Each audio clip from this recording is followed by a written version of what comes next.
The whole issue of political prisoners, even if there are not political prisoners in Britain, which Britain denies that there are, but you can look at people like the Labour MP Elliot Morley. You can look at people like Assange. There's a video on Assange on my other channel. Do have a look at it. I'll leave a link to it below this video. The fact that there are political prisoners in one place doesn't mean that there aren't elsewhere, and doesn't mean that we shouldn't talk about it. And this isn't a competition, a team sport. Oh, you've got political prisoners, so I don't have. That's not the case. The case is that Russia has an astronomically large number of political prisoners, and we should speak out against it, as we should speak out against political prisoners anywhere. This is a distorted use of the prison system. Nadia Tolokonikova and Maria Alyokhina, the members of the punk band Pussy Riot, arrested in March 2012 for performing their protest song in Moscow's Cathedral of Christ the Saviour. Both were convicted of hooliganism motivated by religious hatred and sentenced to 2 years in prison. My friend, the Russian rapper Oxymoron, of course, he knows these people well, and we've spoken about their plight. Vladimir Karamurza, the journalist and political activist, arrested in 2022 for criticizing criticizing Russia's invasion of Ukraine. In 2023, he was sentenced to 25 years in prison for treason.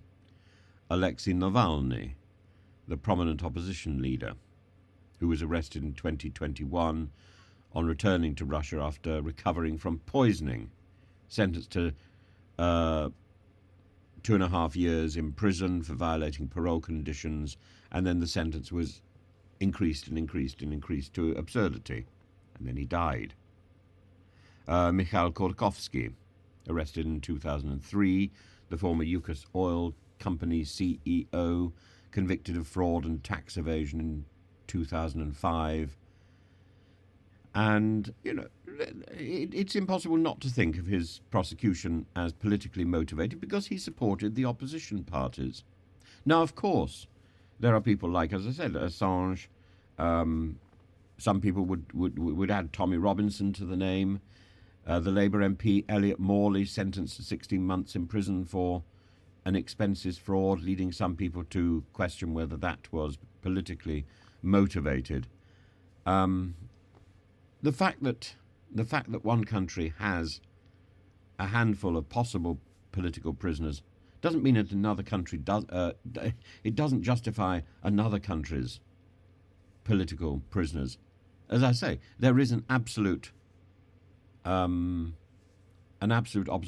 that keeping people in prison simply because of what they have said or what they think, prosecuting people for what they think or what they say, if it conflicts with the edict of the government of the day, is wrong. It doesn't matter whether you're in London or in Moscow. But the fact remains, Russia has a stunning number of political prisoners.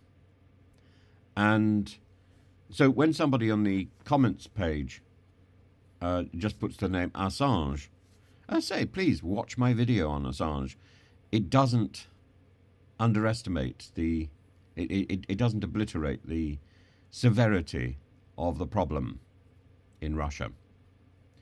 And I think Radek Sikorsky's comment is telling, that there are more political prisoners in Russian jails today than there were during the time of Brezhnev. So people want to be very tribal, and it's absurd. I try not to be tribal. I try to look at absolute principles. I woke up today to so many very interesting comments in the in the comments section. Somebody, Matthew Spencer says, a lie told once remains a lie told 1,000 times becomes the truth. That's what Goebbels said, and that's a statement that I think people should remember. And it's it's an essential. As for the people who died in the Donbas, one shouldn't be bound to believing the political propaganda of the Russian Foreign Office. Jane Slater says it's not a Russian claim, it's the people who live there claim. I would watch Patrick Lancaster interviews with people.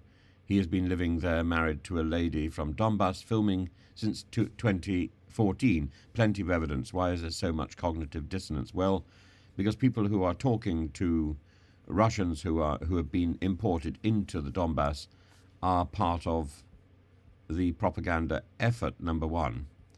But number two, the Wagner Brigade have been in the Donbas since 2013, and so it's the dates are wrong.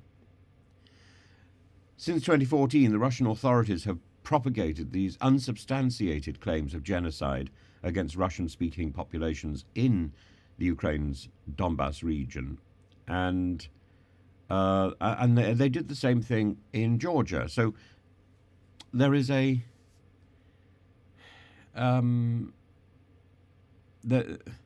there is a sort of paper trail of evidence suggesting that this is not true.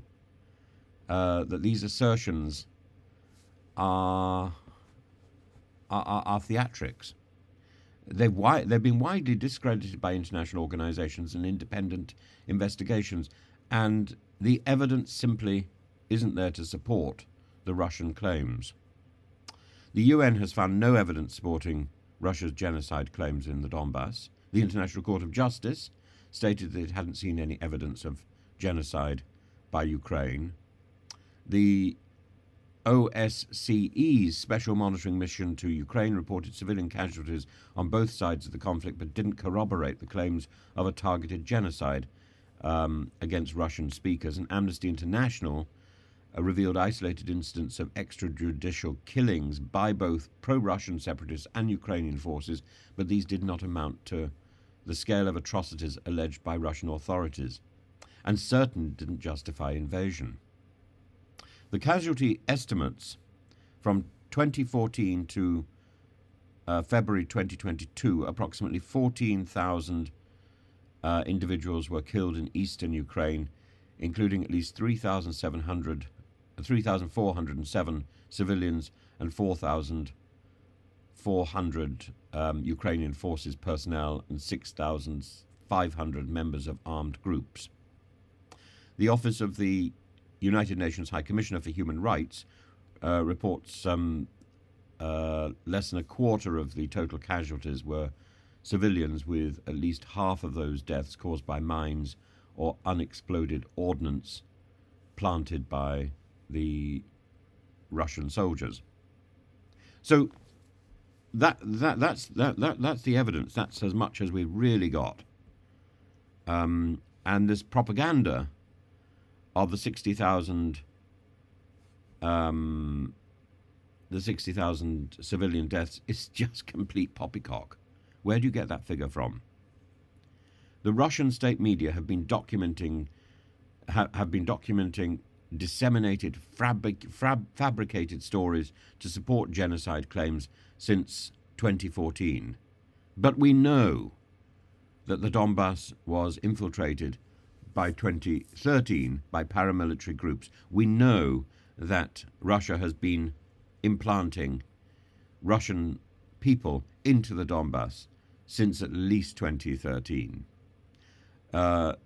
In July 2014, Channel 1 in Russia aired a false report alleging that Ukrainian nationalists crucified a 3-year-old Russian boy. The story was later debunked. Comprehensive investigations by international bodies have found no credible evidence to substantiate Russian claims of a genocide against Russian-speaking people in the Donbas region. These allegations appear to be part of a broader disinformation strategy to justify Russia's actions of aggression in Ukraine. These stories are a false flag, and the fact that people are repeating them in the comment section, I don't know whether these are Russian bots or whether these are simply gullible individuals. But look at the evidence, and wake up and look at the dates.